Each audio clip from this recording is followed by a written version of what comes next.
todos, bem-vindos a mais um APJOF Info. Relembro que podem ver todos os episódios nas nossas redes sociais, YouTube, Facebook, Instagram e até em versão podcast. Relembro que isto é um projeto onde visa colmatar informação sobre temas relacionados com a fibromialgia, onde para isso convidamos profissionais de saúde. Também temos uma série com testemunhos de doentes. Hoje vamos falar de um tema importantíssimo que é a dor na criança e do adolescente.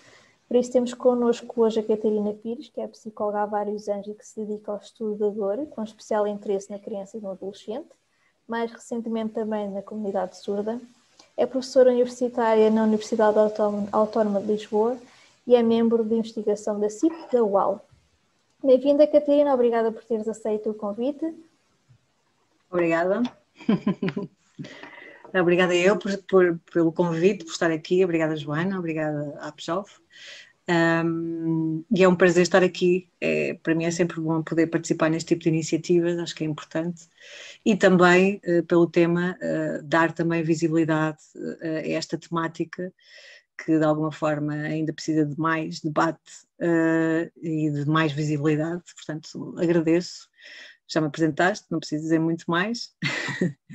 A ideia desta apresentação é, sem dúvida, termos assim uma conversa descontraída sobre...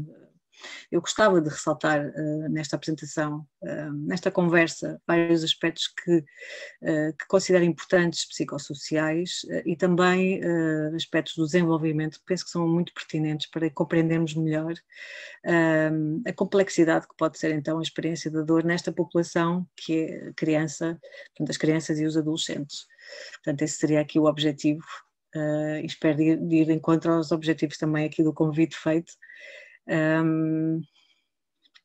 E então, podemos iniciar, não sei?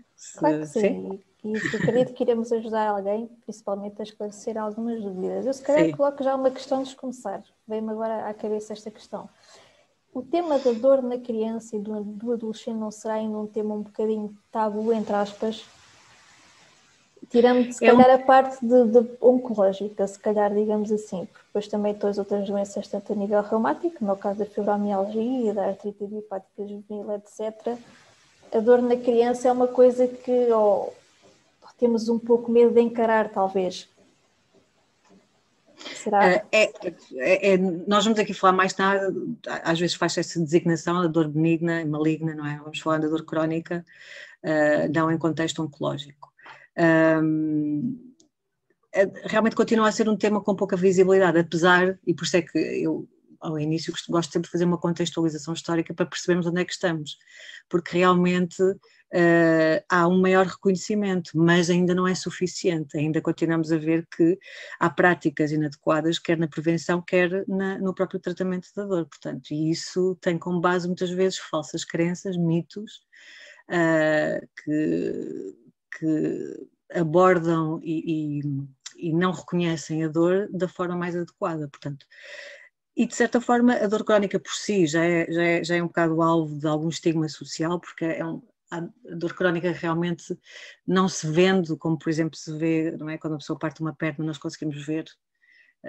Exato, conseguimos é mais difícil de explicar uma dor crónica, aguda ou... Não é? Portanto, e às vezes a pessoa que tem dor crónica sente essa invisibilidade, sente que não é reconhecida essa dor, porque realmente muitas vezes não há um diagnóstico, ou é muito vasto o diagnóstico, e há esta caça em que a pessoa anda a saltar profissional em profissional. Portanto, isso pode ser muito angustiante, e quando falamos da dor na criança e no adolescente também estamos a falar na angústia dos pais, não é? Porque os pais muitas vezes é que fazem esta viagem junto com a criança e realmente não só na comunidade científica, mas na comunidade em geral ainda há bastantes crenças, atitudes e ideias que de alguma forma fomentam que se calhar a dor, eu vou falar mais de nada da dor crónica, mas que a dor crónica na criança e no adolescente ainda não tem o reconhecimento necessário. Portanto, nós já vemos isto em geral no adulto. Exatamente, sim. Imaginemos daí a minha questão. Na população mais jovem, continua a ser um segmento populacional vulnerável.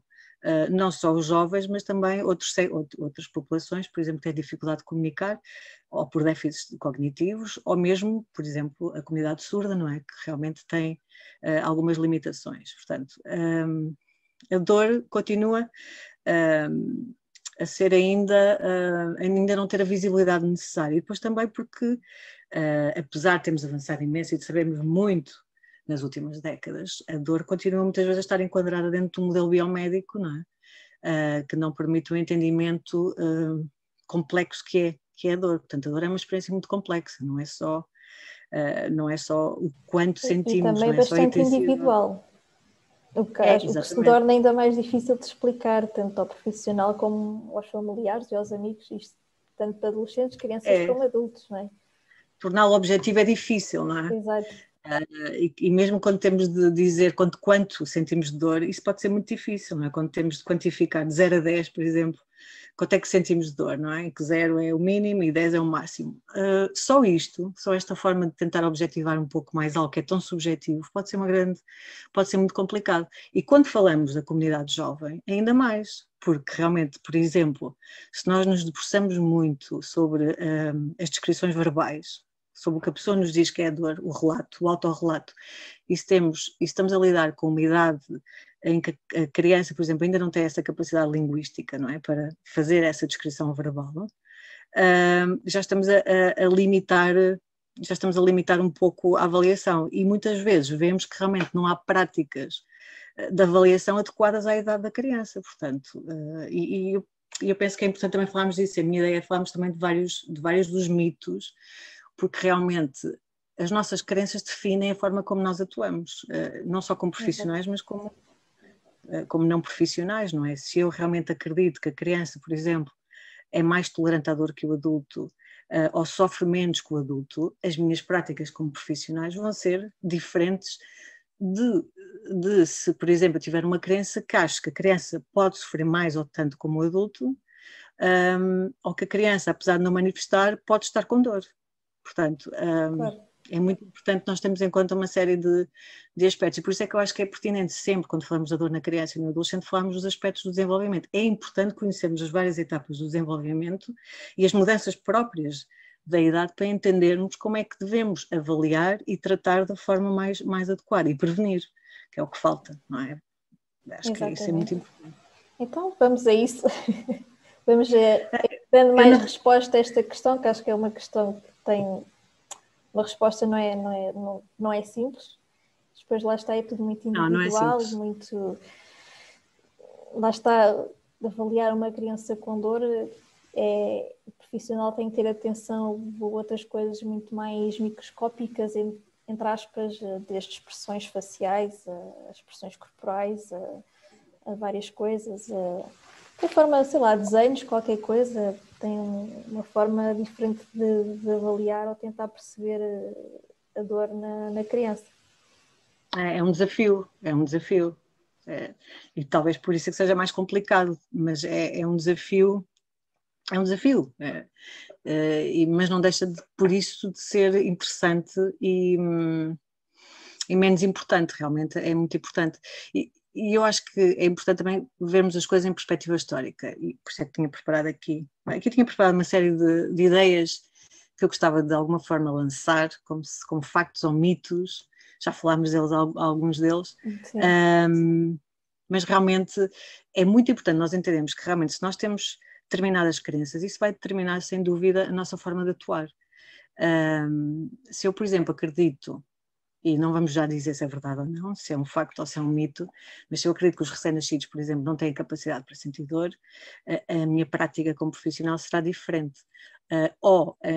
Eu, como comunidade em geral, também terei uma série de atitudes também que estarão em consonância com isso. Portanto, é muito importante e eu acho que a informação é muito importante, por isso é que acho que estas iniciativas que vocês estão a levar a cabo também são importantes, porque a informação também é uma forma de espalhar conhecimento, não é? Exato, e aqui temos algumas... Desmistificar essas crenças e trazer porque é importante. A informação correta. Exato. E acho que é importante falarmos disso, e às vezes ficamos muito fechados nas nossas comunidades científicas, onde sim falamos de alguns temas, mas fica muito por aí. Acho que é importante também falarmos e fazer campanhas públicas mesmo de consciencialização e de sensibilização, porque acho que é muito importante.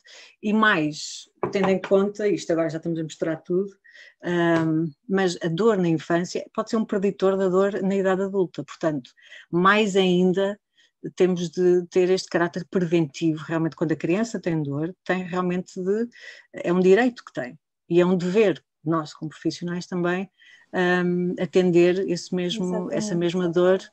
E atualmente vemos que, apesar de estar muito mais reconhecido, continuamos ainda a ver práticas de prevenção e de tratamento que ainda são inadequadas. E alguns destes mitos, ou factos, não sei se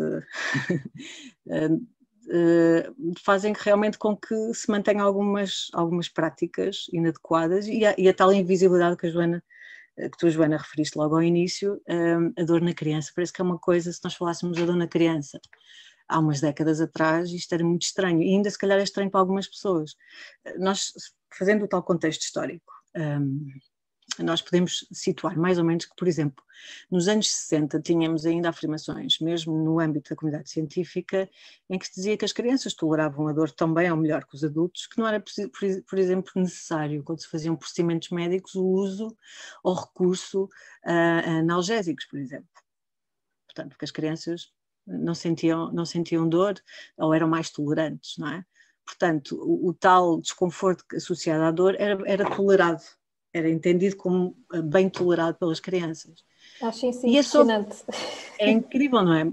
Mas realmente, só a partir dos anos 80 é que começam a sair os primeiros estudos e começam-se a iniciar os pequenos, grandes passos, em que saem os primeiros estudos que mostram, por exemplo, que a partir da 24ª semana de gestação, já existem bases anatómicas e fisiológicas que permitem ao bebê ter percepção da dor. Portanto, aqui começa-se realmente a virar um pouco o barco. Atenção que o recém-nascido tem capacidade de sentir dor. Aliás, quando o bebê está na barriga já tem capacidade para sentir dor a nível anatómico, o que se pensava antes que não, que havia uma certa imaturidade do sistema nervoso central que impossibilitava o bebê de sentir dor. E é nos anos 80 que começam a aparecer estes estudos, e são muito importantes, porque começam realmente a abanar um pouco a comunidade científica neste sentido. Afinal, as crianças têm dor. E estamos a falar de recém-nascidos, estamos a falar de crianças, estamos a falar de adolescentes. Eu utilizo o termo um bocado mais geral de criança, um bocado com base na definição da Organização Mundial da Saúde, que define criança como dos 0 aos 19. Mas possivelmente para algumas pessoas é mais correto usar criança e adolescente, por exemplo, adolescente dos 10 aos 19, aos 18, mas aqui quando estou a falar de criança estou a falar em geral. Portanto, nós estamos a falar dos últimos 25, 30 anos, onde realmente se começam... Não é assim há muito tempo, não é? Não é muito... É impressionante. Parece-nos realmente impressionante, mas é verdade. Houve grandes avanços, inúmeros avanços. Hoje em dia nós estamos em 2021 e podemos dizer coisas que há 20 anos atrás não podíamos dizer ou afirmar, e mais concretamente diríamos que os grandes avanços que têm sido feitos nos últimos 25, 30 anos são aqueles que nos têm possibilitado hoje afirmar uma série de coisas e desmistificar uma série de mitos, não é? O que tínhamos visto ali atrás no outro slide eram crenças que estavam muito assentes na comunidade científica e mesmo na comunidade em geral até os anos 80, e não digo que ainda não estejam, atenção, mas a evidência científica que há hoje é muito maior que aquela que havia há muitos anos atrás. E, por exemplo, nós temos uma grande associação que digamos que é como aquela de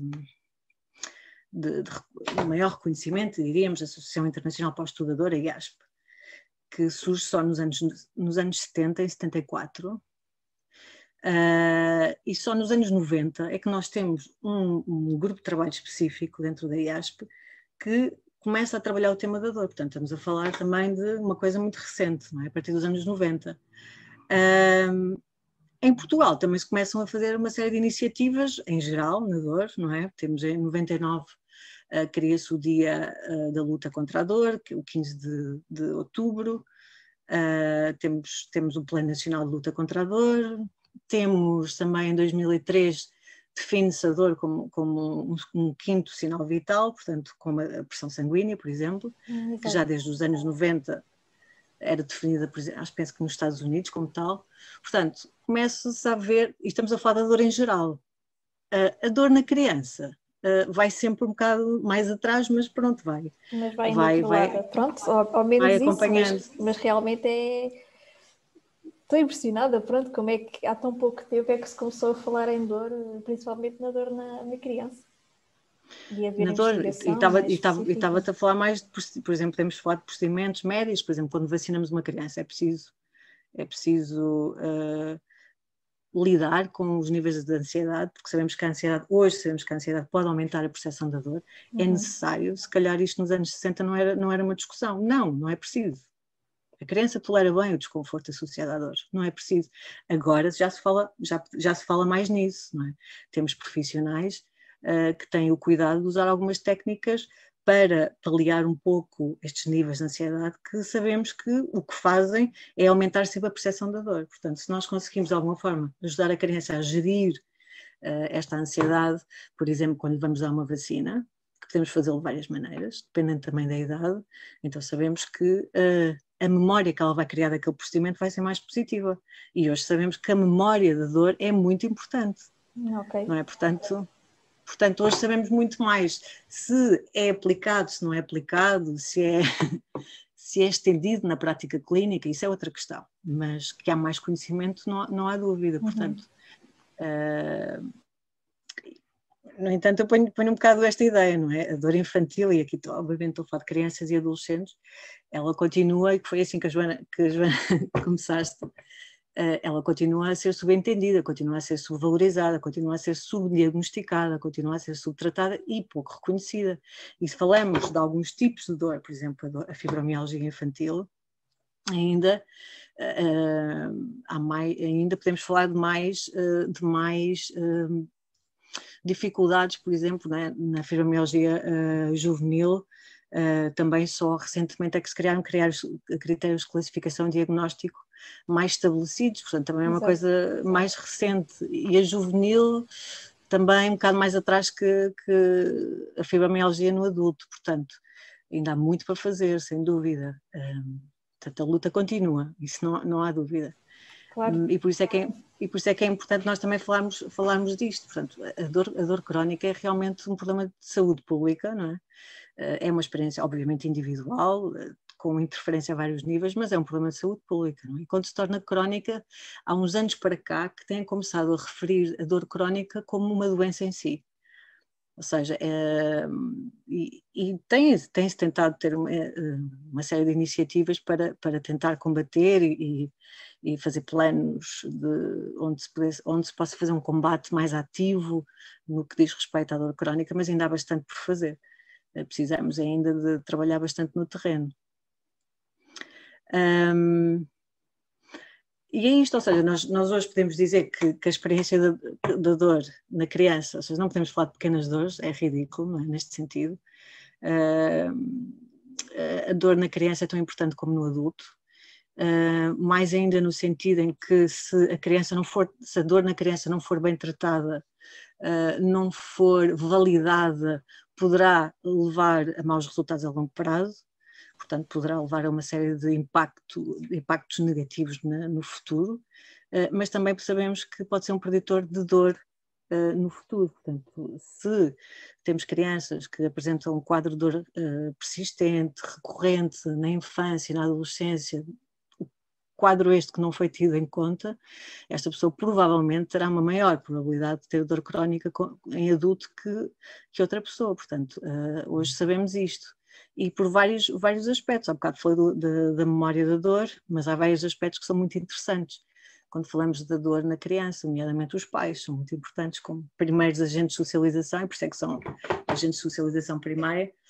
É muito importante também aqui, e falaremos um bocadinho disso, acho que é importante falarmos disso, é muito importante também entendermos aqui o papel dos pais nesta experiência, que é uma experiência comum. Não é? Ou seja, adultos, crianças de todas as idades têm capacidade de sentir dor. É uma experiência, a Joana já reforçaste isso, é uma experiência individual, uma experiência única, uma experiência subjetiva, mas também é uma experiência universal. Toda a gente, ou quase toda a gente, sabemos que há uma porcentagem de pessoas que não têm capacidade para sentir dor, a insensibilidade congénita à dor, não é?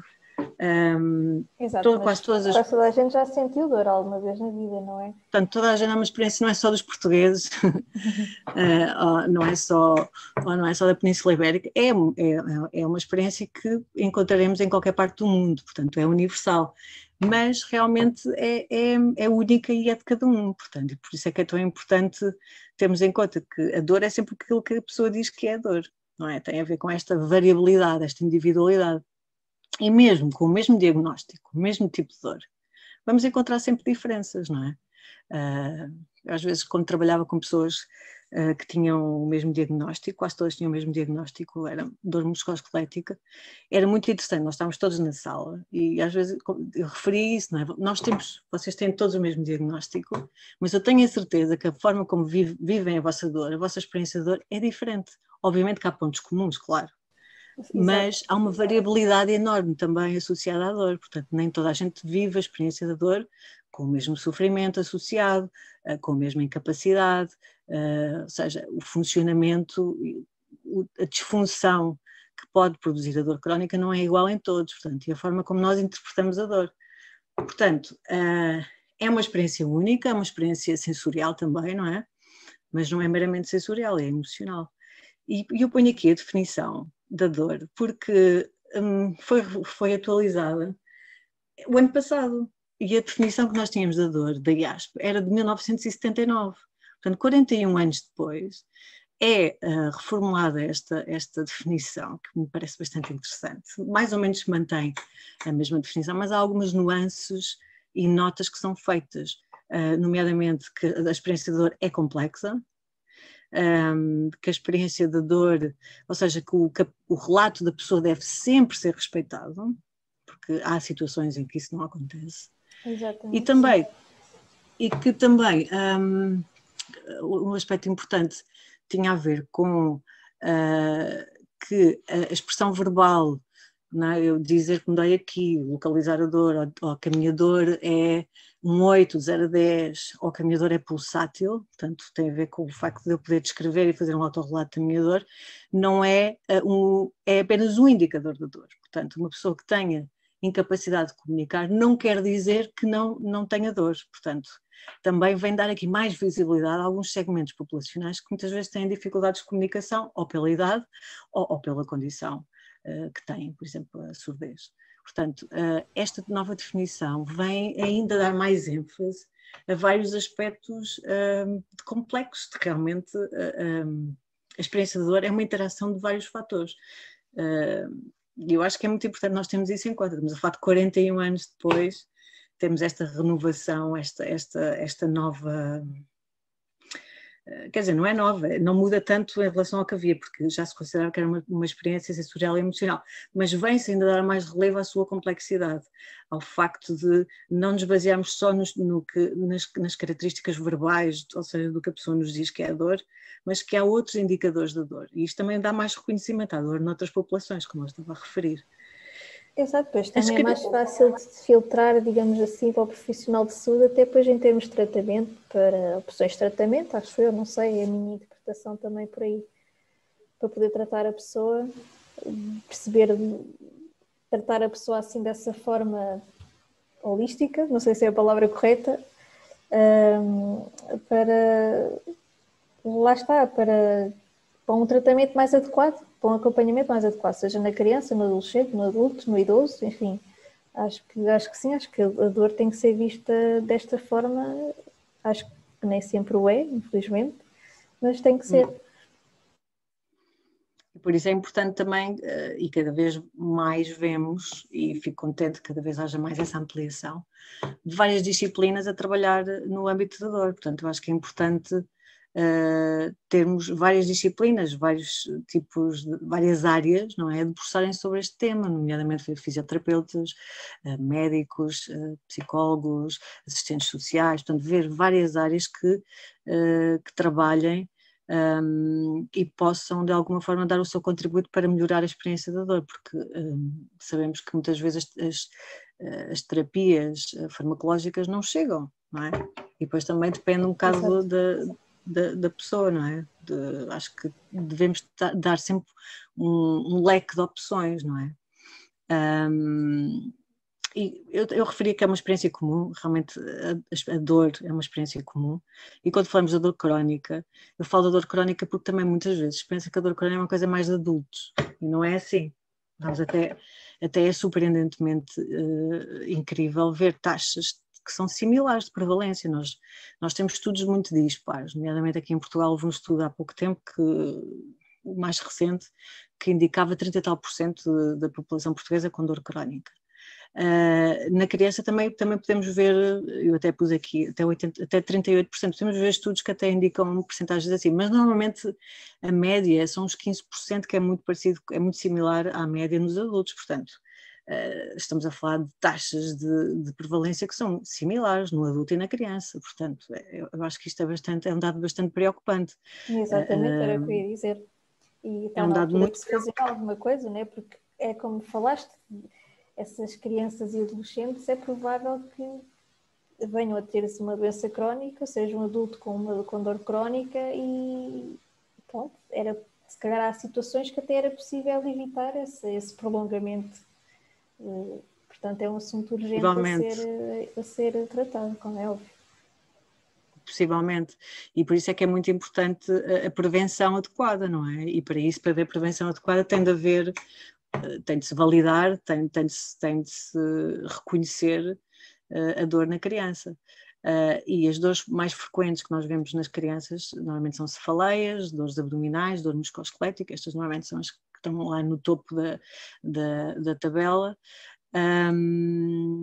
E mesmo quando nós falamos de dor sem ser crónica, quando falamos da dor do dia-a-dia, que podemos dizer, as pequenas feridas que a criança faz nas brincadeiras ou na prática desportiva, uma inflamação, um corte, uma lesão que possa ter, estas experiências, que já são experiências aversivas, não é? Com a dor, são muito importantes já, porque ela já está a aprender a lidar com estas situações, e é muito importante, desde o primeiro momento que nós lidamos com crianças e que vemos a forma como elas lidam, entender como é que elas lidam com a dor, porque já estão a fazer uma aprendizagem, e é muito importante, porque Exatamente. O que a criança faz para lidar com uma ferida diária, seja o que for, porque nós podemos minimizar bastante isto, mas seja o que for que ela faça, pode realmente aumentar ou diminuir o mal-estar associado a essa lesão. E é muito importante nós, já nestas pequenas experiências de dor no dia-a-dia, entendermos como é que ela está a lidar com a dor, como é que ela entende a dor, como é que ela conceptualiza a dor, não é? Nós vemos muitas vezes na criança aquela coisa de quando bate com o pé na cadeira, de culpar a cadeira, de bater na cadeira, não é? Sim. Eu acho isso, não sei como é que... Isto está muito generalizado, pelo menos. Eu, às vezes vejo muito isso. E isso é uma forma de lidar, de culpar um bocado o objeto, não é? Quando, Exato, na verdade, fui eu que me aproximei da cadeira e se calhar aquilo aconteceu porque eu, não é? Mas estas pequenas coisas, que parecem coisas inócuas, na verdade já nos estão a transmitir um conhecimento e um entendimento sobre como vemos e lidamos com a dor. A dor aguda também é importante, não é? Como nós lidamos com estas dores que normalmente sabemos que a dor aguda caracteriza-se, tem um critério temporal de, normalmente, pode ser minutos, horas, meses, sempre que seja inferior a 3 meses. E normalmente sabemos que tem uma resolução com, por exemplo, algum repouso ou com algum tipo de medicação, sabemos que se vai solucionar. A dor recorrente é uma dor episódica, nomeadamente, por exemplo, a enxaqueca. Sabemos que é uma dor que pode vir, normalmente associamos ou não com algumas situações, mas também tem aquele caráter de não sabemos bem, às vezes, quando é que vem, não é? Há pessoas que têm enxaqueca e não conseguem associar ainda muito bem com não é? A dor crónica de todas, é aquela que acaba por ser, eu às vezes faço esta metáfora, é o convidado indesejado, aquele que bate à porta, entra em casa e não sai. Não há maneira de sair de casa. Acho que é mesmo não isso. Não há maneira, e é chatíssimo vai ao nosso frigorífico, tira-nos a comida, senta-se no sofá, vê os programas de televisão que quer, às vezes até se deita na nossa cama, e aquilo causa-nos muito mal-estar, mas nós temos de aprender a lidar com ele, não é?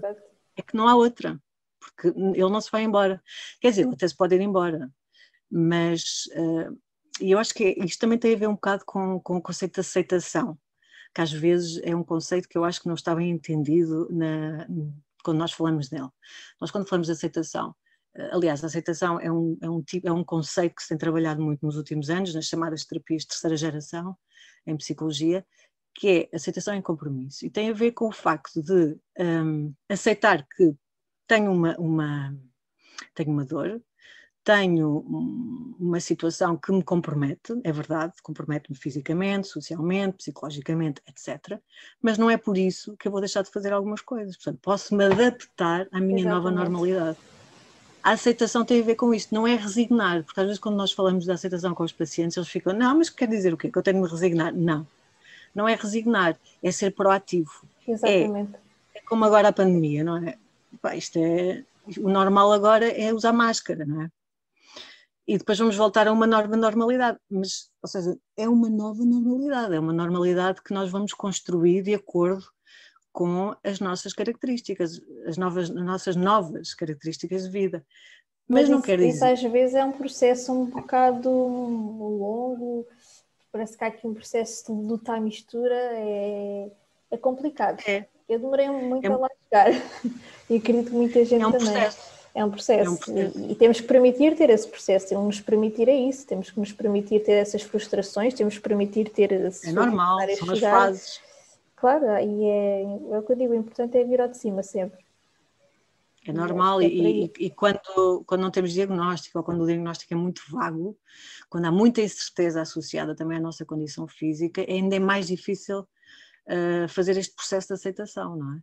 Mas realmente verifica-se que quando a pessoa começa de alguma forma a aceitar melhor a sua nova condição, isso normalmente traz mais benefícios que o facto de estar em negação constante, o facto de não aceitar, porque normalmente o que acontece é que a pessoa acaba por levar a cabo estratégias que não são adaptativas, isolar-se mais, repouso em excesso, ou seja, uma série de práticas que sabemos que o que normalmente vai levar é mais incapacidade associada à dor, mais intensidade da dor, e mais disfunção a nível social, a nível familiar, a nível psicológico, etc. Portanto, é um tema muito complicado e eu sei, por isso é que eu também disse logo, quando falamos de aceitação neste âmbito, pode ser entendido também como, de alguma forma, não validar que a pessoa se sinta revoltada, que a pessoa se sinta frustrada, que a pessoa se sinta deprimida. É completamente normal. Se nós temos, eu falei do convidado, posso continuar a usar essa metáfora, se nós temos uma pessoa super desagradável na nossa casa todos os dias, isso vai nos afetar, é impossível que não nos afete. Claro. Agora, o que é que fazemos com isso? Não é? É um bocado isso. Exatamente. É ver o que é que fazemos, não é? E obviamente que o impacto da dor no nosso funcionamento é grande, não é? Quando falamos em crianças estamos a falar de maior absentismo escolar, estamos a falar de pior rendimento escolar, estamos a falar de isolamento, estamos a falar então na idade, por exemplo, os adolescentes, não é? Que estão numa idade importante de transição, não é? Muitas vezes da fase académica, fase laboral, de independência, não é? O ciclo vital familiar também já tem uma série de desafios, de ajustes, e depois ainda por cima tem uma dor crónica, não é? Pode ser muito complicado, não é? Porque realmente pode influenciar uma série de escolhas. Exato, portanto, pois também está aqui a questão, mas isso dava para outro tema, que é a questão das escolas também não têm, diria, informação, conhecimentos e às vezes abertura para lidar com uma criança ou adolescente com dor crónica. Não sabem como, lá está, há esse absentismo escolar, etc. E como é que se vai resolver essa situação? Porque nem sempre aceitam que a criança... Há vários pais que referem isso. É complicado, porque nem sempre aceitam que a criança tenha uma patologia que seja o suficiente para ir para as necessidades educativas especiais, mas depois estamos a ver que a criança está a ser prejudicável tremendamente a nível académico e já não pode falar a nível psicológico, etc., não é? Mas pronto, isso Sem dava dúvida. também para outro. Isso era outra conversa, sem dúvida. Mas sim, Onde se podiam incluir pais que fazem umas autênticas lutas exato. nesse sentido, não é? Por haver um pouco mais de reconhecimento e de alguma flexibilidade, não é? Pela comunidade escolar. E é outra área que também, na investigação, também se tem verificado que, por exemplo, não se investiga muito as reações dos professores, por exemplo, quando a criança manifesta ter dor, as reações e as respostas dos professores a essa manifestação. E ainda não há muita investigação, há cada vez mais, óbvio, mas os próprios professores às vezes também têm dificuldade de lidar com essas situações, não sabem o que fazer, não sabem até que ponto é que é o que é, e por isso também é muito importante chegar a informação às escolas, porque as escolas também são importantes agentes de socialização e as crianças passam muito tempo na escola. Exatamente, é isso. Ou seja, a comunidade escolar muitas vezes não sabe o que fazer. Depois é o que estás a dizer, Joana, também as próprias políticas públicas, não é? Também não permitem dar esta visibilidade, não é? Porque não há um entendimento e até se crê que é tudo muito exagerado, não é? Que a criança se calhar não está assim tão mal, não é? Portanto, há este estigma também social muito associado à pela minha dor. experiência e do poucos pais que nos aparecem com jovens, neste caso com fibromialgia, né? Porque é a área da associação, é uma batalha enorme, porque a escola não compreende, porque ou a criança não está em cadeira de rodas, ou não é visual, ou não é, e então não se valida a dor, não se compreende o facto da criança às vezes ter que faltar imenso à escola, independentemente dos relatórios médicos que apresenta, independentemente de tudo, e acaba às vezes por o seu desempenho escolar ser extremamente afetado por causa disso, não é? E é triste porque isso tem imensas consequências a nível psicológico. Eu vou fazer 32 anos e é um assunto que trabalho muito em terapia ainda, é a questão da escola, porque me marcou-me imenso. Para mim a educação é uma coisa fundamental e é difícil estar a sofrer bullying por professores, por teres uma patologia crónica que não se vê e por não teres ajuda. Eu não estava a falar, por exemplo, em dar-me explicações em toda a hora, ou eu sou mais que os meus colegas, não é isso, mas às vezes havia ali dinâmicas ou trabalhos, qualquer coisa que se podia ser combinado de forma diferente e que, em termos de desempenho, podia-me ajudar imenso. E não acredito que as escolas estejam receptivas para isso. Já adaptarem-se, não é? Que realmente há pessoas que têm mais dificuldades e há pessoas que têm dor. E realmente, e é verdade, ainda não há muito conhecimento, ainda não há muitas práticas adaptativas, se calhar numa escola ou outra podemos ver isso, mas não é a maioria, certamente. Até E depois também podemos ver alguns professores. Exato, às vezes, por exemplo, educação física. Às vezes colegas minhas se queixavam, por exemplo, a dor menstrual. Raparigas e mulheres têm dores bastante incapacitantes a nível menstrual. Eu também sou mais uma delas, infelizmente, também tenho endometriose para juntar à lista, mas pronto, há muitas colegas e vejo às vezes muitos artigos de blogs, não só de endometriose, mas nesta área da sensibilização para a menstruação, etc., para o feminino, e fala-se muito disso. Há mulheres ou raparigas que na escola muitas vezes foram discriminadas porque tinham dores horríveis naqueles dias e não havia compreensão por parte dos docentes, por exemplo, no caso da escola, para, pronto, às vezes, sei lá, digo no caso da educação física, que é o que se sente mais, não é? Às vezes, em vez de fazer um exercício, fazia-se outro mais leve, por exemplo, e a pessoa não deixava de ter ali a avaliação, pronto, que é o caso. Há vários exemplos. A dor menstrual não é uma dor crónica, digamos assim, não é? Apesar de ser algo que dura durante muitos anos. Bem, há debate, começa a haver cada vez mais debate sobre isso. Mas é algo que também, é mais um exemplo. É mais um exemplo incapacitante, sem dúvida. Que é necessário essa awareness, essa sensibilização para a dor. Certo, Dor no geral, seja ela menstrual, crónica, enfim. Sem dúvida. E é muito importante, não é? E quando falamos em crianças, e adolescentes, a comunidade escolar é muito importante, obviamente. E isso pode levar a várias situações que estás a referir, nomeadamente o bullying, o não reconhecimento, o próprio isolamento da criança em relação aos pares. Portanto, é realmente importante também estarmos atentos a isso, não é? Quando temos uma criança com dor crónica, estamos atentos a esse ambiente escolar, como é que é o ambiente escolar, há apoio, não há apoio, o que é que o professor faz quando a criança manifesta dor, o que é que a escola, não é só o professor, mas depois como é que a escola responde a isso, há campanhas, não é? Portanto, é um tema sensível, debate-se, há espaço para debater, não há? Portanto, ainda há muito, por isso é que estamos, ainda há muito para fazer realmente, e depois há muita variabilidade, não é? Na dor, porque e isso também pode confundir um bocado os professores, não é? Então, mas esta criança e aquela tem a mesma coisa e aquela faz isto e esta. Portanto, também Exatamente. Portanto, é importante também, e eu acho que isto também tem a ver com um bocado os mitos que existem, não é? Por exemplo, aquele mito de se a criança está distraída, é porque não tem dor. Não, a criança pode ter uma grande capacidade, e é bom estimular essa capacidade cognitiva de desviar a atenção da dor, e se ela consegue fazer isso, ótimo, a distração é uma das técnicas mais eficazes para distrairmos a pessoa, para tirar o foco da atenção na dor. Se a criança consegue estar a ouvir música e a abstrair-se, isso não quer dizer que ela não tenha dor.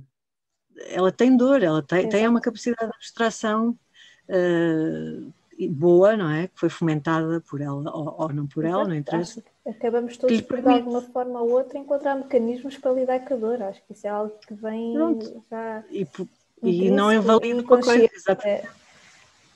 Não é? O facto da pessoa estar-se a rir de uma anedota não quer dizer que ela não esteja com dor. E às vezes vemos estes relatos de pessoas mais velhas que às vezes estão aí, quando vou para a conversa com as minhas amigas, estou a falar de mais velhas, porque eu trabalhei assim há alguns anos com grupos assim mais velhos, de pessoas com dor crónica, e achava muito giro o relato delas às vezes a dizer, eu quando estou com as minhas amigas a jogar as cartas, não sinto nada. Quando saio de lá, começo a sentir tudo. Portanto, aqui estamos a falar da distração, portanto, não quer dizer que não tenham que não tenham dor, têm dor, mas o foco está no outro lado, portanto, e isto também é importante. Nas crianças é a mesma coisa, por isso é que às vezes há esta confusão, então, mas se a criança está ali, está a jogar um jogo no telemóvel, ela não está com dor, ela pode estar distraída, pode estar a conseguir fazer esse nível de abstração, isso é bom. Portanto, eu acho que também falta informação, e às vezes não é que se faça por mal, realmente, não há informação. Há muitos mitos, portanto, aqueles mitos que nós já vimos que foram combatidos na comunidade científica, de alguma forma, mas nem sempre se verifica, ainda estão muito presentes na forma como, em geral, na comunidade civil se vê isso conceptualizador. E isso é importante nós termos em conta, nós temos de ter em conta que nós somos muito diferentes na forma de lidar com a dor, e isso não tira o crédito ou desvalida, não sei se existe este termo, invalida o facto de termos dor, portanto, e o contexto escolar é muito importante, e eu entendo que a Joana tenhas passado por uma série de dificuldades, porque não é fácil. Não é fácil, não só foi uma batalha muito grande. Mas pronto, é uma batalha e fez-se, não correu como esperaria, mas tive que dar a volta por cima de outra maneira, e o importante foi não desistir e encontrar alguma escola que me acolhesse também, e acho que é o importante, e tentar, independentemente de aceitar ou não, expor a situação. Olhem, passa-se isto assim, tenho os relatórios médicos, tenho estas dificuldades e estas necessidades, e o que é que podemos trabalhar em conjunto para que se possa criar aqui um plano para mim. Lá está, eu não sou mais nem menos que os meus colegas, eu também quero ter direito à educação, não é? Que eles têm, claro. É isso. E foste bastante resiliente, não é? Nesse sentido, e não te resignaste, não é? Agora estou limitada, já não posso fazer nada, isso é bom, mas isso nem sempre, nem sempre toda a gente consegue fazer isso pelas várias circunstâncias de vida, não é? E por isso é muito importante nós termos em conta que realmente há vários fatores que influenciam esta experiência da dor, e o meio escolar é realmente, sem dúvida, muito importante. Nós realmente, quando falamos da experiência da dor, eu acho que muitas vezes nós falamos da dor meramente como algo sensorial, não é? Onde é que dói, como é que dói, em que momentos é que aparece, portanto, mais aspectos, as qualidades sensoriais. Como é que descreve a sua dor? Se é pulsátil, se é, sei lá, que queima, há uma série de qualidades descritoras que nós podemos utilizar. Mas lá está, avaliar a dor apenas pela sua intensidade é como ouvir a música unicamente pelo seu volume. E a música é muito mais do que se a música está alta ou baixa, não é? Exato. Portanto, por isso é que é importante, nós quando falamos da experiência da dor, temos em conta que há outras dimensões que são importantes. Obviamente que a sensorial é muito importante, ok? Mas é importante nós termos em conta como é que as crenças que eu tenho associadas à minha dor, por isso é que eu dizia, se eu acho que é uma punição, se eu acho que... porque é que eu acho que tenho esta dor? Portanto, que crenças existem, que crenças populares, individuais existem, culturais, sobre a dor, qual é o significado que eu atribuo à dor quando tenho dor, quais são as atitudes que eu tenho, e por outro lado, que respostas e reações emocionais é que eu tenho. Sabemos que as que estão mais documentadas e que se verificam mais no contexto da crónica é sem dúvida a ansiedade, a depressão e a ira, são emoções que se veem muito retratadas na pessoa que tem dor crónica, por vários motivos, não é? Que tem a ver com o desânimo, não é? Tem a ver com o facto da situação não mudar ao longo do tempo, a frustração, o facto da pessoa muitas vezes dizer isto, eu antes fazia tudo, agora não faço nada, portanto esta imagem que tem de si, este conceito que tem de si que é completamente transformado, portanto... quando nós trabalhamos com uma pessoa que tem dor crónica, não podemos simplesmente ficar pelos aspectos mais sensoriais, mas temos mesmo de ter em conta como é que a pessoa vive a dor. E por isso é que quando nós falamos da população mais jovem, é muito importante também conhecer, como estavas a dizer, Joana, o contexto escolar. É muito importante entender que realmente há coisas que podem estar a acontecer na escola, que podem piorar e muito a forma como se vive a dor. Exato. Foi o meu caso. Não contribui em nada nesse aspecto. Claro, e é muito importante nós termos em conta, nós podemos falar de várias influências, vários fatores, não é? Aliás, eu acho que tenho aqui um slide com mais detalhe. Realmente há fatores socioculturais, não é? Não só a influência familiar, os estilos parentais, que são muito importantes, a própria ansiedade dos pais, que muitas vezes é transmitida para os filhos, nomeadamente às vezes em procedimentos médicos. Já tive alguns relatos de alguns médicos curiosos a dizer que às vezes pediam aos pais para sair da sala porque era tanta ansiedade que sentiam que os filhos ficavam melhor sem os pais. Às vezes acontecem estas situações. Mas a própria cultura também marca e influencia muito, não é? Por exemplo, os meninos grandes não choram, os meninos, rapazes, não choram. Portanto, nós também, como cultura, muitas vezes estamos a limitar as próprias respostas na criança e no adolescente. E isso é uma aprendizagem que ele faz. Portanto, isso pode ter uma interferência mais a largo prazo. Quando nós falamos em adolescentes, obviamente, às vezes o adolescente pode ter dor, mas não a quer manifestar por vergonha ou por sentir que vão gozar com ele, ou lá estás tu outra vez.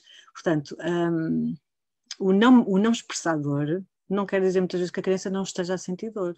Pode haver uma série de aspectos que estão a fazer com que isso não esteja a ser expresso ou exprimido. Portanto, há muitos fatores que realmente... Portanto, a experiência da dor é esta dinâmica bastante interativa, não é? De fatores a vários níveis, fatores socioculturais, como já referi, que têm a ver também com a escola, não é? O ambiente escolar, mas também os fatores psicológicos, as primeiras experiências que eu tenho da dor, como é que foram as minhas experiências prévias da dor, foram positivas, foram negativas, que tipo de memórias é que eu fui criando ao longo da minha vida, que estratégias, eu quando tive experiências considerei dolorosas e adotei uma série de estratégias, por exemplo, tentei distrair-me e pensar noutras coisas, ou tentei fazer respirações para ficar menos ansiosa. Funcionou, não funcionou? Se não funcionou, isso pode interferir um bocado no meu conceito de autoeficácia. Eu se calhar penso que não vou ter controle sobre situações de dor, ou que não tenho capacidade para controlar situações de dor. Portanto, as nossas próprias memórias e os acontecimentos prévios que temos podem influenciar muito a forma como nós sentimos que conseguimos ou não controlar situações de dor, as nossas estratégias. Eu aqui diria que é das coisas que eu tenho mais pena é de não ter encontrado logo a minha psicóloga na altura dos primeiros sintomas. Porque é o que eu digo a muita gente, eu não estou bem, não sei lidar com a dor, não sei o que, não. Eu pergunto, mas já foi a um psicólogo, por exemplo? Não tenho depressão, não tenho problemas psicológicos. Ok, tudo bem. Mas, pelo menos para mim, acho que foi um fator fundamental, e é o que eu digo, tenho pena não ter sido logo no início, porque acho que me claro, isto não foi um processo que foi no estalar de dedos, não é? Foi um processo de anos, mas foi algo que me ajudou com essas questões, até a nível de aceitação e de gestão, etc. Foi algo que me ajudou imenso, e é o que eu digo, ainda hoje ando a trabalhar questões da adolescência por isso mesmo, porque acho que não só de bullying de escola, mas de processar essa adolescência com dor e o impacto que teve a níveis sociais, etc. E acho que aqui o psicólogo tem um papel fundamental na dor, tanto na criança como no adolescente e depois para o adulto, não é? Acho que aqui o objetivo é não ter um adulto tão revoltado, se calhar, não sei, pronto, talvez. Sem dúvida que o psicólogo pode, através do seu conhecimento, ter este leque de informação que permite à pessoa com dor conhecer que há uma série de ferramentas e estratégias e adaptá-las a si, que podem ajudar a vivenciar melhor alguns aspectos. Mas há pessoas que têm dor crónica e até vivem bem com isso, mas digamos que a grande maioria... É um processo individual, cada um tem que arranjar a sua estratégia. Certo. Cada um é que sabe de si, que eu se costuma dizer. No meu caso, e para mim, eu recomendo, porque não é fácil viver com dor todos os dias, não é? E acho que acaba por ter algum impacto a nível psicológico. Que era o que disseste há bocado, é impossível não haver algum impacto. Isto não quer dizer que a pessoa tenha algum problema de saúde mental. Estamos a falar de impacto de dor, não é? Mas isto é o mesmo quando vamos ao médico. Nós não vamos ao médico só quando estamos mal. Nós vamos ao médico para fazer umas análises, para fazer um controle, não é? Nós também podemos ir ao psicólogo para potenciar Exato. coisas que já temos funcionais Exato. e adaptativas, mas queremos melhorar, por exemplo, o psicólogo no alto rendimento, não é? Etc. Nós não, mas isso é uma ideia que existe muito ainda, não é? Quando vou ao psicólogo é porque estou muito mal, não é? E não é assim, e nós podemos, realmente é importante, nós podemos consultar um psicólogo para melhorar algum aspecto que vemos que se calhar que está um bocado, que não estou a conseguir de alguma forma lidar bem com, e posso pedir ajuda profissional. Agora, isso não quer dizer que eu seja uma pessoa disfuncional, para nada. Eu acho que é normal uma pessoa com dor crónica ter dificuldades, não é? E é bom também procurar ajuda. É um passo importante, mas eu entendo que algumas pessoas têm estas ideias, não é? Se eu procuro um psicólogo realmente é porque a coisa não está... isto também não está tão mal, não estou com uma depressão. Portanto, há realmente estas ideias, mas também é bom desmistificar um bocado esta ideia. Não é? Nós às vezes há pessoas que procuram psicólogos para potenciar e melhorar alguns aspectos, e não é que estejam completamente decaídos, não é? Mas ainda há muito essa ideia, é verdade. E eu acho que é importante combater essa ideia, e o papel que nós temos como psicólogos neste sentido é também muito importante, e é preciso também dar visibilidade a esse trabalho, porque acho que as técnicas, corpo-mente, as técnicas psicológicas, o tipo de estratégias cognitivas, mais comportamentais, emocionais, também são importantes, e muitas vezes a pessoa... É normal que não tenha, se calhar, alguma informação e conhecimento, não é? Portanto, não tem de se sentir mal por isso. E às vezes a pessoa até pensa que está a ter uma estratégia adaptativa, mas na verdade, ao conversar com um profissional, se calhar pode ver que não é bem assim. Portanto, ver isto numa perspectiva aberta, porque o doente sabe muito e é o que sabe mais sobre a sua dor, e nós aprendemos muito Exatamente. nós aprendemos muito, o paciente é o expert. E ele é que tem as ferramentas, às vezes até as tem e não sabe que tem. Portanto, às vezes até o psicólogo pode ajudar a fazer esta descoberta, pode ser um caminho muito interessante. Já me aconteceu situações, trabalhar com pessoas e ver que estas pessoas ficavam surpreendidas com as suas próprias capacidades, que não tinham posto em prática ainda, ou que pensavam que já tinham posto, mas afinal não tinham bem posto. Portanto, é, é um trabalho também, é um passo também, acho que ainda temos algum trabalho aí.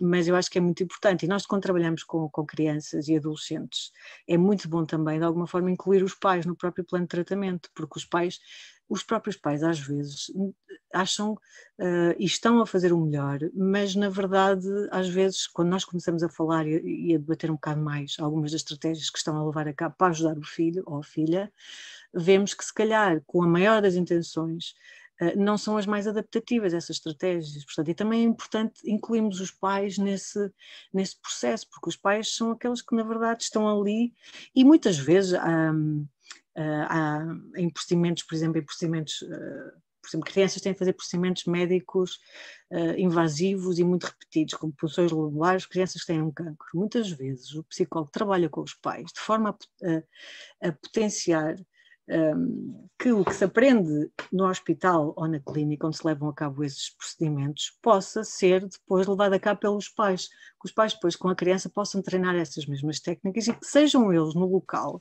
quando se está a fazer o procedimento médico, a levar a cabo essa técnica, nomeadamente, estão a lembrar de algumas técnicas no âmbito da hipnose ou técnicas de distração, que são os próprios pais que depois aprendem essas competências e ajudam os filhos a levá-las a cabo, pois os filhos também já são os experts. Mas muitas vezes este primeiro contacto tem de ser feito com um profissional, porque os pais às vezes sim e outras vezes não sabem algumas das técnicas que podem ajudar mais. Portanto, é importante também haver esta troca de informação e às vezes os pais também dão informação muito, muito interessante sobre o que é que pode funcionar melhor aos seus filhos, aos próprios profissionais. Portanto, eu acho que tem de haver uma troca de conhecimento e não pode ser visto uma coisa muito vertical, não é? E às Sim, vezes... eu concordo plenamente. Acho que isso é fundamental e é mais uma das coisas que também gostava que tivessem trabalhado comigo e com a minha família na altura, né? Pronto, estou a falar pela minha experiência. Porque isso também teve as suas consequências, porque não estou a dizer que os meus pais foram maus pais, não é nada disso, mas da forma deles lidarem com as coisas também teve impacto em mim e porque chegávamos às vezes um pouco era aí nesse sentido. E é preciso se calhar outra pessoa neutra, talvez o psicólogo, para tentar ver essas estratégias de comunicação, essas estratégias de lidar com a dor dentro do seio familiar. Acho que isso é extremamente importante, das coisas mais importantes mesmo. E cada vez mais se tem feito investigação para determinar realmente a influência dos aspectos familiares e dos estilos parentais e realmente tem-se verificado que tem uma grande influência, não só na forma de lidar, não é, com a dor, mas também no facto de seguir recomendações médicas, ter maior ou menor aderência, de ir mais vezes ou menos vezes recorrer aos serviços de saúde, portanto...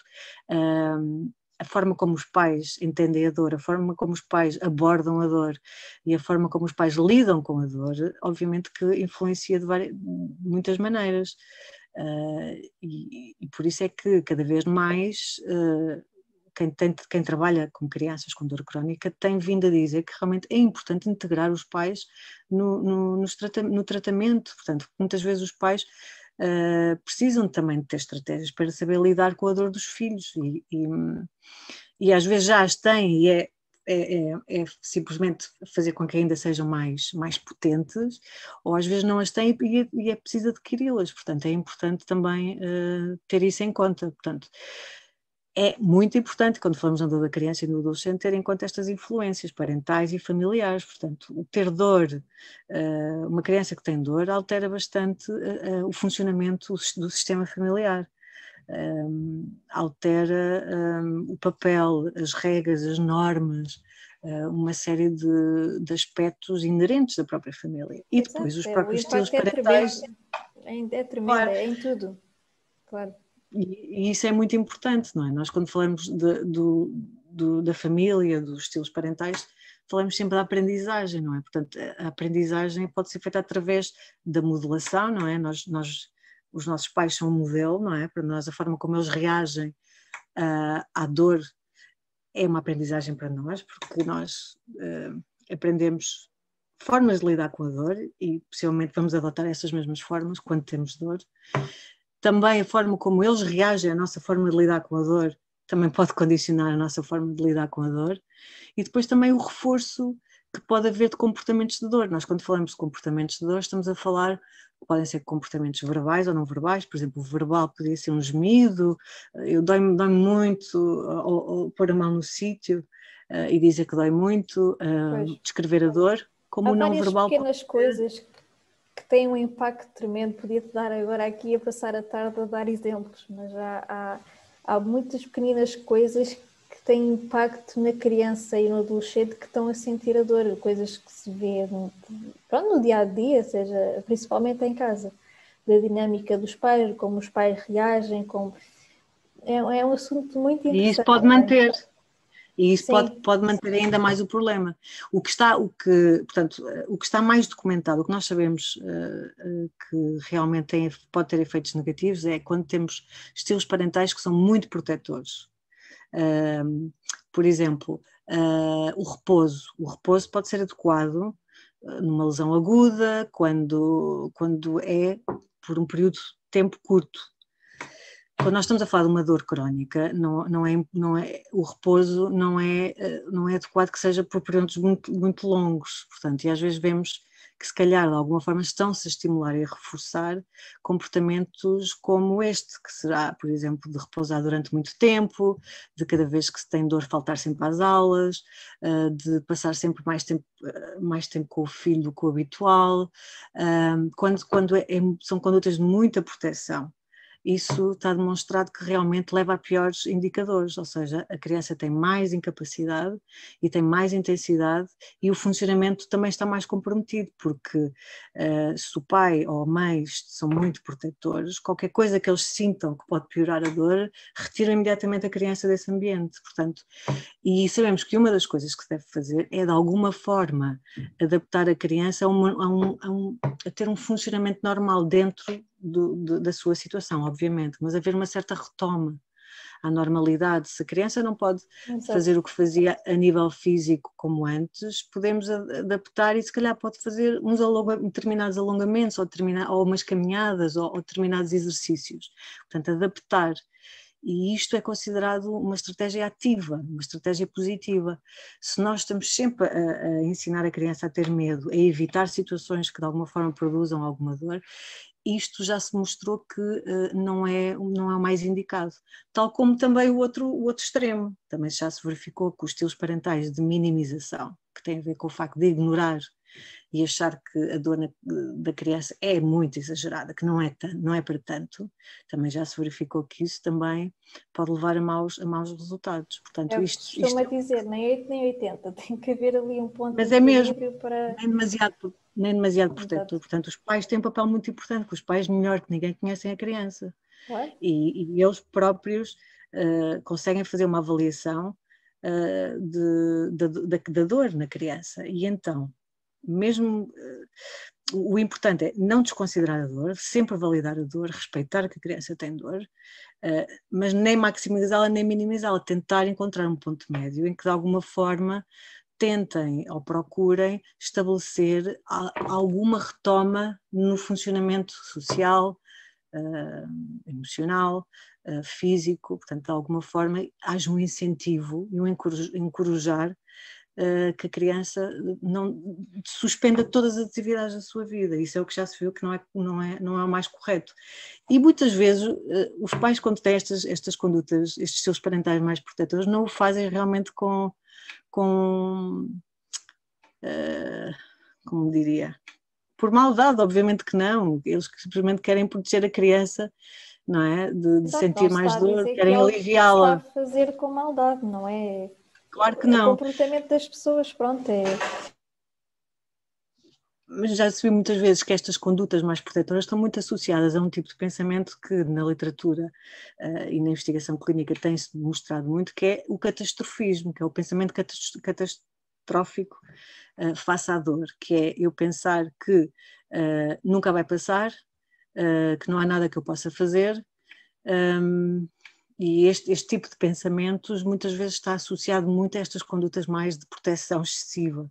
E por isso é que é também muito importante conhecer estas crenças. Se os pais realmente têm estas crenças muito catastróficas associadas à dor, isto já nos pode indicar que realmente as suas estratégias para lidar com a dor da criança podem ser excessivamente de proteção. E então é importante também trabalharmos estes aspectos dentro do seio da família, porque realmente podem não ajudar muito a criança.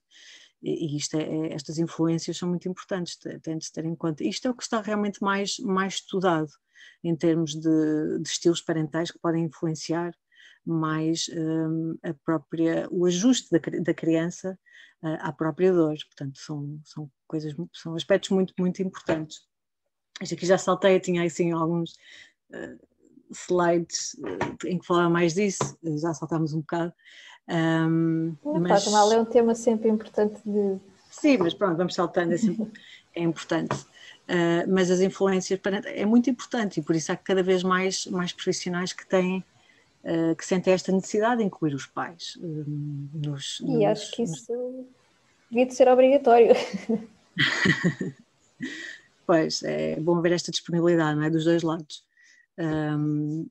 E é importante porque realmente os pais podem ajudar imenso os filhos a lidar com a situação. A forma como comunicam, acho que é importante também o entendimento que têm sobre a dor, é muito importante também saber se a criança quer falar e até que ponto é que quer falar da sua experiência de dor, dar esse espaço, dar o espaço também para que ela se possa expressar de várias maneiras, não só de forma verbal, mas não verbal. É importante dar esse espaço e às vezes não são dados esses espaços nem pelo profissional, nem se calhar pelos pais, nem pela escola, nem pelos colegas, e a criança sente que está ali fechada nela própria e não consegue explicar o que é que está a sentir. E é importante também darmos esse espaço de ventilação emocional para a criança, não é? Também poder expressar o que sente e nem sempre é agradável, mas é bom conhecermos as emoções. As emoções Exatamente. negativas também são importantes, têm uma função, não é? Tem uma função também de fazer com que procuremos mudanças e melhoremos, portanto é importante essa procura e realmente a criança às vezes sente falta de ter um suporte para poder, às vezes ela sozinha tem mais dificuldade em fazê-lo e por isso é importante apoiar-nos nos pais, no cuidado escolar, mas também nos profissionais de saúde, é importante esse apoio social, porque o apoio social é realmente muito importante. E isso já se verificou na dor crónica, quer em adultos, quer em crianças, que o suporte social é fundamental. E também devemos conhecer que tipo de suporte social tem a criança. Isso é importante. Lá está, é mais uma coisa bastante individual. Pois. É tudo individual. E há que ter atenção a isso, não é? Sem dúvida. Sem dúvida. Tal como que já saltámos tantas coisas, falta falar mais deste aspecto do desenvolvimento, que eu acho também obviamente, são etapas que são comuns, mas também pode ser individual, não é? E eu aqui acho sempre muito importante, nós quando falamos da percepção da dor, falarmos que há importantes mudanças que ocorrem com a idade, não é? A maneira como o recém-nascido expressa a dor é diferente como um adolescente expressa a dor. E eu acho que às vezes falta-nos adequarmos, falta-se um bocado adequar as estratégias, quer da avaliação, quer do próprio tratamento e intervenção na dor, tendo em conta estes aspectos do desenvolvimento. Eu acho que isso tem-se verificado. A experiência da dor realmente tem a ver com esta interação dinâmica de vários fatores que já vimos, socioculturais, biológicos, psicológicos, etc. E a forma de expressar a dor tem a ver com a forma, ou seja, é aquilo que nos é transmitido pela criança, não é? E depois é como é que essa transmissão de essa expressão de sofrimento ou de mal-estar associado à dor ou de dor, o que é que nós como cuidadores, como amigos, como colegas, como professores, fazemos com essa informação, como profissionais também. O que é que fazemos com essa informação? Como é que essa informação é descodificada? E obviamente que temos de ter em conta que existem etapas diferentes, e acho que é muito importante isto também, os pais, quando nós estamos a lidar com a dor na criança, temos sempre em conta este fator da idade, né, do próprio desenvolvimento. Uma criança de 1 a 3 anos, por exemplo, é muita idade do porquê, não é? Porquê? Porque que expressa muita dor por gritos, por choro, mostra uma grande ansiedade, já tem no seu vocabulário palavras como dói-dói, não é? Como ui, uai, já tem expressões faciais e corporais também que indicam dor, portanto, que os pais, os professores, toda a gente já tem uma série de indicadores próprios da idade que podem nos ajudar a ver que a criança está com dor. Quando falamos de 3 a 6 anos, não é? Idade pré-escolar, falamos muito, e é muito importante termos em conta o tal pensamento mágico que caracteriza muito estas idades, que é aquela coisa de eu querer que tenha o poder com a minha mente para mudar coisas. Por exemplo, quando a mãe e o pai dizem eu dou-te um beijinho e isto vai passar, e a criança realmente acredita nisso. Já podemos ver nestas idades também, nesta idade pré-escolar, manifestações, agitação, mesmo às vezes uma certa agressão física, quando, não é? Bater no objeto, ter medo já, o medo das agulhas, dos procedimentos médicos, acreditar às vezes que a dor pode ser uma punição. Nós falávamos, portanto há uma mistura entre factos e ficções. Nesta idade é muito comum isso acontecer. E depois já começamos a entrar na idade escolar, em que vemos que a criança já busca muitas vezes explicações. E aí também podemos, lá está, quando estamos a falar da dor com uma criança nesta idade, temos de adaptar um bocado mais a nossa forma de comunicar a essa necessidade que possivelmente ela tem, não é? Que é o saber, quero que me expliquem porque é que eu tenho a dor, porque é que ela já consegue fazer uma associação muitas vezes entre a dor e a causa, mas muitas vezes tem esta necessidade e quer falar sobre a dor. E é importante também termos em conta isso. O adolescente muitas vezes questiona-se porque é a mim, porque é eu, não é? Pois. É muitas vezes a frase que está ali. E o adulto também, acho que dá para os dois também. É porque é eu, porque é a mim, não é? E depois depende da circunstância da vida em que estava, essa questão ainda pode ser mais penosa, não é? Mas pode até ter situações de ter vergonha, de mostrar a dor aos seus pais. Portanto, pode haver uma série de situações. Portanto, como nós estamos a ver, de acordo com a fase e a idade em que nos encontramos, a forma como expressamos a dor aos outros pode variar bastante, e as nossas necessidades também podem variar bastante, e isso é importante termos em conta. Na adolescência realmente pode acontecer esta situação que há bocado referíamos, não é? Mas se ela não diz que tem dor, tem dor. Muitas vezes o adolescente não quer dizer que tem dor por vergonha, ou porque os rapazes não choram, então expressa de outra maneira, torna-se mais agressivo e não se percebe bem porque é que está tão agressivo, não é? Portanto, há uma série de marcos, diríamos, etapas, não é? Destas mudanças que se dão com o desenvolvimento, mas também não podemos considerá-los uniformes. Mais uma vez, as crianças da mesma idade podem expressar-se de maneiras diferentes, não é? Mas é importante sempre termos em conta o desenvolvimento. Portanto, eu não posso usar uma determinada forma de avaliar a dor com uma criança de 3 anos idêntica a uma criança de 14 anos, por exemplo. Portanto, eu não posso esperar que a capacidade linguística... São coisas completamente diferentes, não? São coisas muito diferentes e, na verdade, vê-se muitas vezes que a prática não tem em conta estas diferenças. O relato verbal é muito mais elaborado num adolescente que numa criança em idade pré-escolar, portanto também é muito importante ter isso em conta. E não é por o lado de ser mais elaborado no adolescente que a experiência é mais significativa, que a experiência da dor é mais, tem um impacto maior, atenção, mas muitas vezes pode-se fazer esta leitura e não é por aí. E os acontecimentos passados, eu continuo e acho que é super importante termos em conta este aspecto, e acho que muitas vezes não se tem em conta esse aspecto. Nós estamos aqui a falar de traumas, se quiserem podemos falar mais nessa linguagem, mas estamos a falar de memórias de dor que podem ser negativas e que estas podem condicionar a forma como lidamos no futuro com a dor, e isto não deve ser tido em conta, por isso é que é muito importante a forma como a criança vive a dor em cada momento, porque realmente pode influenciar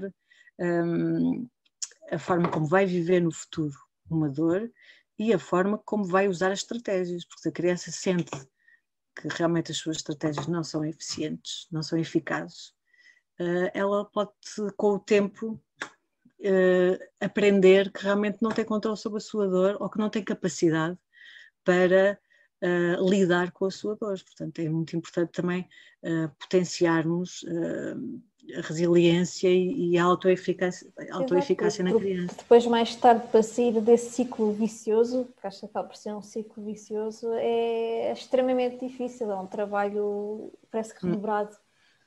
E sim, acho que é como tudo, a comunicação é a base de tudo. Sem dúvida. A comunicação é a base de tudo. Sem dúvida, e desde cedo já estamos a aprender isso tudo, não é? Há bocado falámos das feridas do dia-a-dia, essas pequenas feridas, a dor do dia-a-dia já é uma aprendizagem, já são os primeiros contactos que estamos a ter com algo que vamos nos separar muito ao longo da vida e que até pode ser algo que se torne muito importante e central na nossa vida, portanto é importante termos em conta isso e que o entendimento da dor vai mudando também com os anos, não é? Até no adulto já se sente isso. Imaginemos então, nestes primeiros 18 anos de vida, é muito importante ter isso em conta. Eu não sei se tinha aqui, agora salta aqui, aqui era o que eu estava a falar um bocadinho daquilo da experiência da dor, não é? Portanto, há uma lesão que pode ser percebida ou demonstrada, há uma experiência da dor, não é? Que eu tenho uma forma de viver essa mesma experiência, eu expresso essa dor e depois do outro lado temos o cuidador, o pai-mãe ou o profissional de saúde, ou quem for que seja, que vai descodificar essa expressão que nós temos da dor, não é? E vai avaliar essa dor. E com a forma como ele avalia a dor vai sem dúvida influenciar a sua prática de intervenção, a sua prática terapêutica. Portanto, é muito importante que haja uma descodificação adequada para que realmente se aborde o tema de uma forma adequada. E isto é o que nós já vemos que muitas vezes não acontece. Exato. Não é? Como nós já andámos aqui a fazer... Eu ponho aqui algumas imagens que parecem interessantes, que é de uma iniciativa muito gira da APED, a Associação Portuguesa para o Estudo da Dor, que foi constituída nos anos 90, que tem vários grupos de trabalho. Um dos grupos de trabalho é a dor da criança e no adolescente, e que tem levado a cabo esta iniciativa, que é desenhar a minha dor, desenhos da minha dor, e até aos 12 anos. Pede-se à criança para desenhar a dor. E eu acho muito interessante. Fazem isso todos os anos. Eu acho que sim, já para uns anos para cá que fazem isso. E eu acho que é muito interessante também conhecer, porque dá-nos muita informação estes desenhos. E aqui vemos, por exemplo, não é, que o João, 10 anos, não é, que possivelmente, quando está perante uma situação de ansiedade, ou própria associada a um procedimento médico, certamente tenta pensar em coisas boas. Ou depois este desenho aqui também de fazer caretas à dor, não é? Portanto, é importante também fomentar isso na criança, que ela tem capacidades. E é importante realmente fazer caretas à dor, não é? E que nós podemos fazer estas caretas à dor. E por isso é importante também entender como é que a criança vive a dor e como é que a criança sente que tem ou não maneiras de fazer frente à dor, não é? Eu acho que isso é muito importante.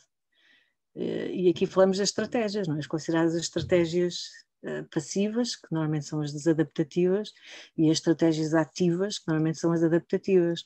Nós sabemos que as estratégias desadaptativas seriam aquelas sempre de retirada, de evitamento, em que a pessoa se isola.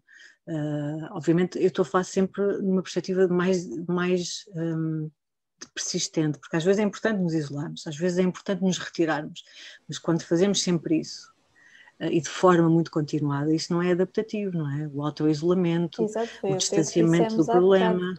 Faz parte, o importante é vir sempre ao de cima, não é? Porque também temos que ter às vezes esses momentos, não é? Acho que Não, e também é faz parte, importante. é importante. Mas é o que eu disse, é importante é vir ao de cima sempre depois, seguir o rumo. Sem dúvida, porque realmente se ficamos muito aí, não vai sair nada de bom.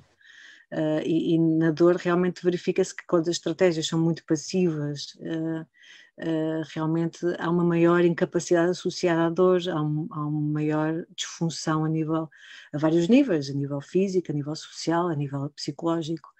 As estratégias ativas, por outro lado, quando a pessoa tenta adaptar-se a algum tipo de mobilidade, funcionamento físico, pratica algumas técnicas que lhe permitem gerir melhor a ansiedade ou as respostas emocionais negativas, o relaxamento, ou técnicas de distração, técnicas respiratórias, portanto, isso aí também há muita variabilidade, mas são estratégias que normalmente levam a melhores resultados, portanto também é importante conhecer que estratégias que as crianças têm e utilizam e que funcionam, e se não funcionam, ensinar-lhes estratégias que possam ajudar a lidar melhor com a dor.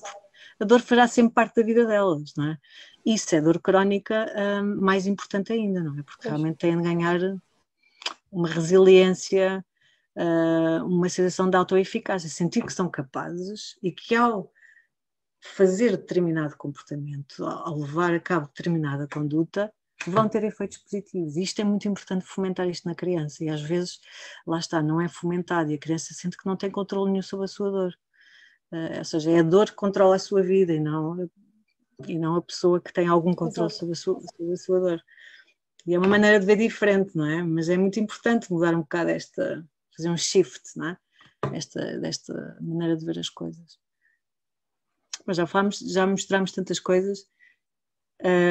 Aqui são alguns desenhos, por exemplo, este aqui, evita esconder a dor, conversa, necessidade desta criança, por exemplo, de falar sobre a dor, de comunicar sobre a dor, não é o facto de não falar que vai melhorar a situação ou o problema. Exato. Não é? É o que eu às disse, vezes acho há um que a bocado esta ideia. comunicação é o importante para tudo. E por isso, quando queremos falar com a criança sobre a dor, porque acho que é importante falarmos sobre a dor, é importante falarmos da dor. A dor não tem de ser vista também só como o lobo mau. A dor tem uma função adaptativa, tem uma função de alerta. O facto de termos dor protege-nos de evitar, por exemplo, se queimamos a mão, não é, no fogo, nós não vamos repetir isso, não é? A dor alerta-nos e dá-nos essa aprendizagem. A dor crónica deixa de ter esta função adaptativa, é verdade. Mas devemos falar dela, devemos falar da dor, porque é importante saber o que é que entendemos como dor, o que é que achamos que pode melhorar esta experiência, o que é que sentimos quando temos dor, o que é que pensamos, não é? Todas estas conversas que podemos ter em torno da dor, de acordo com as necessidades de cada criança, podem melhorar bastante a forma como a criança vive a dor. Às vezes a criança pode não querer falar naquele momento, mas querer falar no outro, portanto também é importante dar esses espaços, que eu dizia também. E às vezes a comunicação não verbal já é comunicação, nós não podemos estar só centrados na comunicação verbal, que às vezes isso acontece, não é? E é importante ter isso em conta. Eu acho que esta forma de expressar a dor através dos desenhos é uma das formas de comunicar, que é importante. Acho que eu tinha aqui só um slide sobre a fibromialgia juvenil, porque realmente verifica-se que há uma taxa de prevalência. Eu estive a ver em estudos, mais ou menos rondam por 1, 2%, mas realmente o pico é na adolescência, normalmente a partir dos 15, 19 anos. E também eu já tive várias conferências que assisti a um não reconhecimento da fibromialgia no adulto.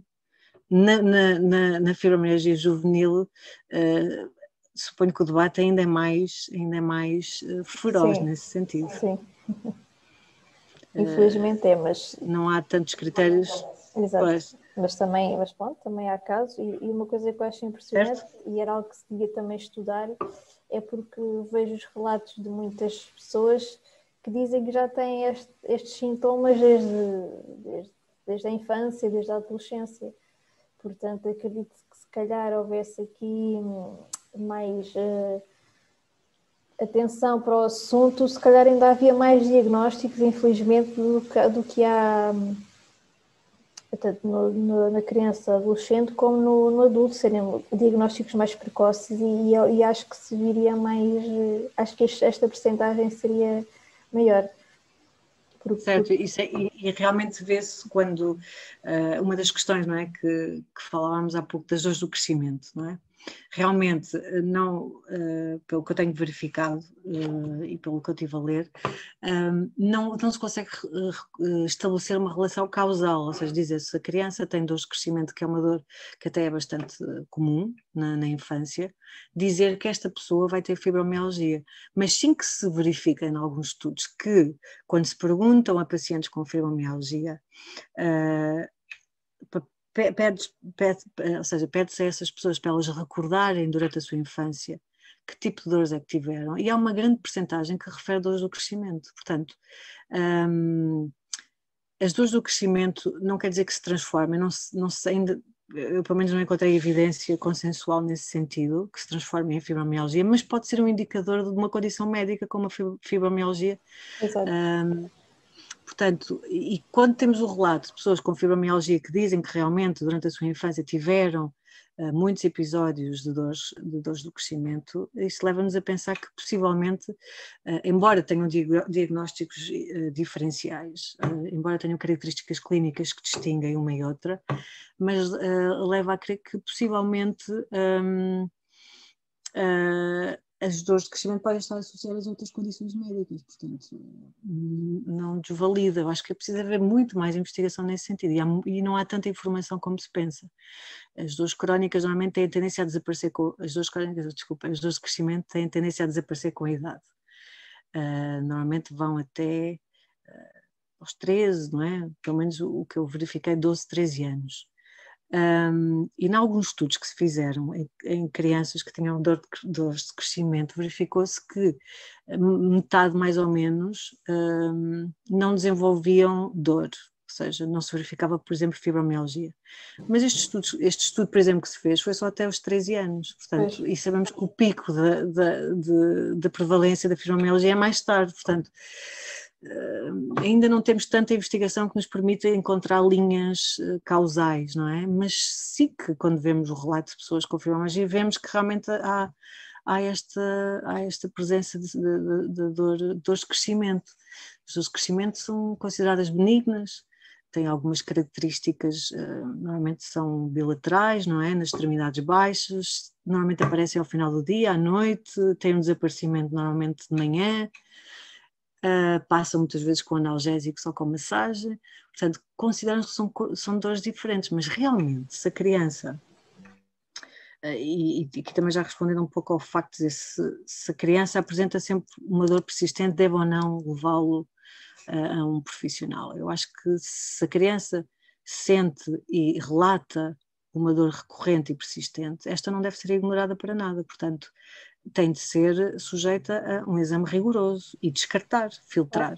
Concordo, se é uma dor que anda ali a chatear e que não vai embora, acho que não faz sentido. Tem de se fazer um diagnóstico diferencial, distinguir de outro tipo de dor e ver se realmente é um tipo de dor primária ou secundária, ou seja, se não é secundária uma patologia que não se sabe que a criança tem, mas não se pode de forma alguma negligenciar. E se calhar às vezes, isso é o que nós vemos às vezes, não sabendo bem o que é, diz, são dores de crescimento. Muitas vezes acontece isto também, não é? Pois. E isto também faz faz com que alguns profissionais não acreditem muito nisto das dores do crescimento. Mas sem dúvida, sempre que há uma persistência na dor, que ela é recorrente, que ela realmente tem um impacto negativo, ela não pode ser para nada invalidada e ignorada, tem realmente de ser sujeita a um exame rigoroso e tem de se ver o que é que está a acontecer, o que é que está a manter esta dor.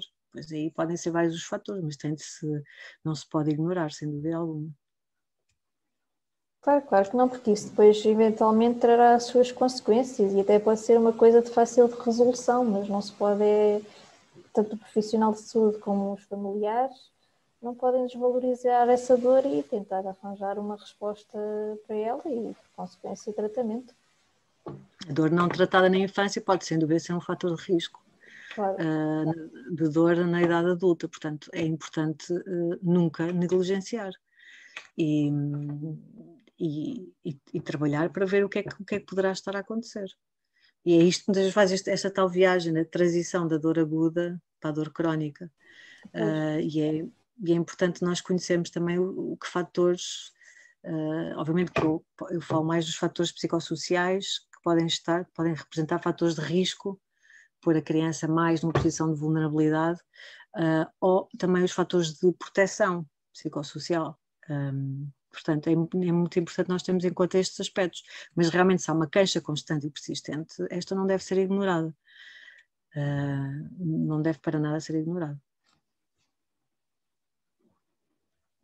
Ok, concordo. Tens mais algum comentário, algum conselho, alguma dica para os pais, se calhar neste caso é quem nos está a ver? Então, não, tem com tudo o que nós falamos, não é? Eu acho que os pais devem se sentir empoderados e que não se sintam maus pais por não saber lidar com algumas situações. Ser pai e mãe já é um desafio. Ser pai e mãe de uma criança com dor é um desafio também enorme. E tem desafios que não nos prepara, ninguém nos prepara para estes. Portanto, nós temos de estar aceitar que há momentos mais difíceis e há momentos menos difíceis. E depois também, se achamos que podemos melhorar ou que nos falta adquirir algumas estratégias, depois podemos então informar-nos mais sobre como podemos melhorar um bocado a nossa prática de cuidado, não é? A nossa prestação. Portanto, acho que ver isto como um desafio, sem dúvida, é um desafio enorme e não somos maus pais ou más mães por não saber lidar com algumas situações. Realmente saber lidar com a dor pode ser complicado, não é? E tem desafios inerentes que são muito próprios, não é? E então depois também é uma depende muito da criança. aprendizagem dos dois lados. Sem dúvida, portanto é um trabalho de equipa e como trabalho de equipa não tem de se ir avaliando como é que está a equipa, o que é que podemos fazer mais coisas para melhorar aqui o trabalho de equipa, ou se calhar não estamos aí, não é bem por aqui, portanto procurar informação, ou se calhar procurarem também apoio junto a profissionais, portanto é importante também, e os pais também têm de estar bem para poder apoiar os filhos, portanto é importante também cuidarem-se. E claro, agora nós neste contexto da pandemia também não é fácil se calhar ter algumas estratégias mais de rua, não é? Que possam ajudar. Exato. Mas pronto, temos de tentar adaptar com o que temos. Mas essencialmente seria isso. Ok, Catarina, olha, muito obrigada pelo teu contributo, acho que foi super interessante e esperemos que de alguma forma tenhamos sanado algumas dúvidas e ajudado alguém. Pronto, olha, muito obrigada por teres aceito o convite. Nada, é um prazer estar aqui e espero realmente ter dado alguma informação que possa ser útil. Pronto, e tudo bom. Ok, obrigada a todos e até à próxima. Adeus. Adeus.